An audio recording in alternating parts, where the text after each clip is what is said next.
अस्सलाम वालेकुम।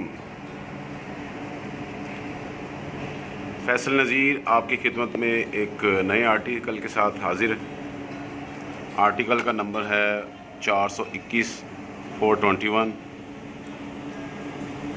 Gents article है, बहुत ही खूबसूरत है, पायदार है। पानी में क्रैक भी ये जल्दी नहीं होता। उसकी वजह ये है कि ये जो ऊपर अनवार पट्टे की एक छोटी सी पट्टी लगाई गई है जो इसको नीचे वाले सोल से निकलने नहीं देती। खूबसूरती आपकी इसके सामने है। टीटी शूज़ पे ये अवेलेबल है। ऑर्डर के लिए आप फ़ोन कर सकते हैं। और इसके कलर आप देखें, ईद के लिए ये बेस्ट शूज़ है। और डिज़ाइनिंग आप देखें, इसकी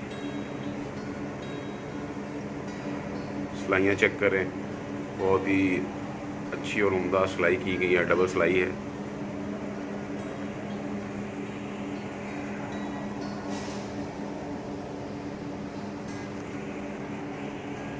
सोल भी जो है मतलब इतनी जल्दी जो है घिसने वाला नहीं है, हैवी सोल है।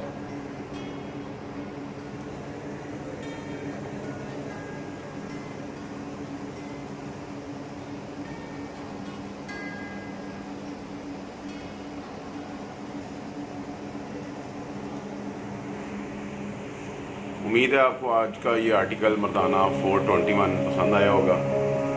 मज़ीद नए आर्टिकल लेके मैं आपकी खिदमत में हाजिर होता हूँ।